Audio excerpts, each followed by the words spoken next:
Hearing the word escalator, we must be familiar, but what about this picture?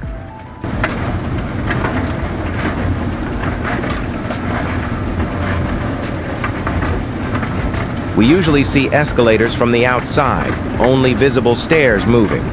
But do you know what the process is like? In this video, AutoExpose will describe the process behind the escalator that makes it able to move like this. It is unimaginable in the modern era like this if the escalator had not been discovered. This moving staircase has actually been running since 1899. However, the first functioning escalator was invented in 1896. Since then, many facilities have relied on this machine to facilitate mobilization. Escalators are very useful in public places or places visited by many people, such as airports, stations, or shopping centers. Although there are already elevators that are easier, escalators can carry more people. As for elevators, there is a maximum limit, so if it is crowded, you have to wait first. Unlike escalators that can be directly boarded because they can carry people continuously, at least you will find two escalators located close together. Usually one is for going up and one is for going down. Escalators are very flexible, meaning that the width of the escalator can be adjusted to the capacity to be transported. Then, the height can also be adjusted. So, what makes the stairs on this escalator able to move on their own?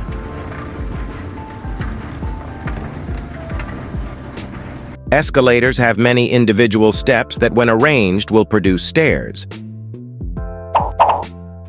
These individual steps are generally made of iron, and the upper surface that is in direct contact with the user's feet will be designed to be rougher.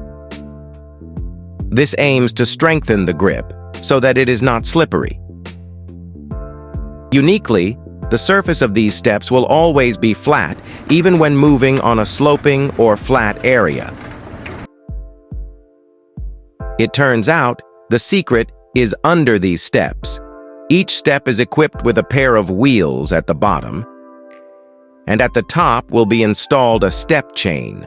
Step chain is a collection of interlocking wheels, so it will move all the steps simultaneously. Then what we need next is a track to direct this wheel to move as expected.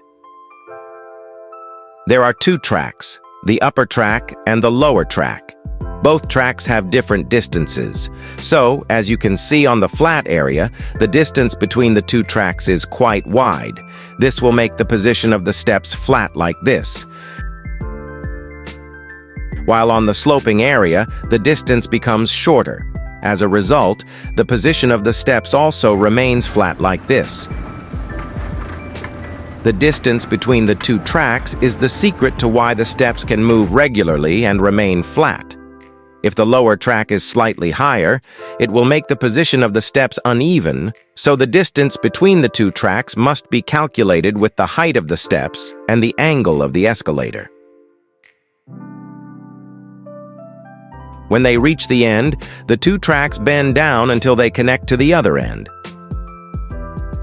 So the steps just rotate like the floor. So what moves the steps? It's powered by an electric motor. A large torque electric motor will be mounted at the top of the escalator. This motor must be able to rotate this shaft. This shaft will be connected to a large gear shaped like a cog. The studs on the gears will be fitted with the wheels on the step chain, so that when the gears rotate, it will rotate the step chain, which allows all the steps to move. Then, we only need to connect the escalator shaft to the pump using a chain. Next, there is another shaft added. This shaft is connected to the escalator shaft using a chain as well, so that when the escalator shaft rotates, this additional shaft will also rotate. This additional shaft will be hung on the escalator handrail so that the escalator handrail will run according to the speed of the steps. All of these components will be mounted on a super strong steel frame. Safety plates will also be installed at the top and bottom of the escalator. These plates have a convex shape upwards, the purpose of which is to secure the user's feet from entering. That's an animation of how an escalator works. Hopefully, it can increase our insight.